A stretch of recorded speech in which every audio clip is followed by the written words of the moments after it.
Welcome back, everybody, to Ladybug Lane Soaps. And this is Margie, your hostess for the mostest. And thank you so much, everybody, for joining me. So, all right, although it is, the first week of October, I'm going to be making some Christmas soap. And this may or may not be for the collaboration that is coming up. I have a whole bunch of ideas for Christmas. And so I am part of a collaboration group that does these wonderful videos, and I forgot right now how many we have in the group, and I was not part of it this past summer or autumn. I had a lot going on at home here, with the family and garden and trying to get some more of my historical romance going. So anyway, I am back and I'm thrilled. So I have never done a landscaping soap project before, and I have no idea if this is going to be a flop or if it's going to turn out. But you know what? It's all about having fun, isn't it?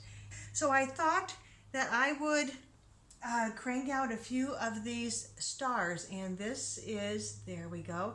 So this is from a mold that I bought off of Amazon, and along with a few others. So when I was doing some of my autumn projects, I would just fill these guys up first, and then whatever I had left over, then I would do the project. So I have 4 of them, and I'll put them in my slab mold. And so for the colors, I have a whole mishmash here, and so I don't even really want to not waste the time, but you know what I mean. I'll put all the colors in the description box, because there's just a lot of different blues from Nurture Soap, and like for example this one here, it's the Klein blue from Nurture Soap. So that one is going to be at the top. And hopefully I'll be able to get these embeds in. And so I'm going to cross my fingers, gang, that this it will set up, but not too fast. And so I do have the kaolin clay in here, and I am going to keep the my fragrance a secret for a while until this goes up for sale on my Facebook page, Ladybug Lane Soaps. But it's a very nice Christmas fragrance that you can use all year round. So, all right, gang, here are my cute little safety goggles. So, I guess without further ado, let's get soaping. Sure, I forgot to turn the cell phone back on. Sorry, gang. So I just kind of want this to just kind of be a little slopey. That's a word. I'm not quite sure how this is going to work when I cut it. Probably would have been easier if I had some lines on here.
right, here we are. I got my mess cleaned up. Oh my word. I don't remember it, this fragrance oil accelerating on me, but it did. So I hope all is well, but anyway, you gotta put some glitter on, and this is the Twinkling Lights glitter from Nurture Soap. Just love it. Of course, when you got stars down below, you gotta have some glitter. So it just dawned on me when I was telling you the story about my mother and I going out to the pasture in Hobart, Washington. Oh, isn't that pretty? Our pasture, you know, wasn't exactly super flat, but it was relatively kind of just gently rolling. And I guess I was thinking of some sort of a mountain range or something, and so that's why I had those bars kind of scooped up on a hillside. But what I am going to be doing is I made this soap dough and cut out all of these little Christmas trees. So I'll be kind of putting them on the slope somehow and put glitter on them. So, all right, gang, well, I'm crossing my fingers, and I hope that this turns out okay. And like I say, there's a lot of different blues that I use, so we will just see. Okay, gang, so I'll probably wait for another day or two to cut this. So anyway, I will see you at the cut. Bye-bye.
I am making the frosting that will be going on 2 different soaps for Christmas, and I will be using this same intro for the other one, because as soon as I get done putting the frosting on these bars, then I will turn the camera off and then work on the other ones.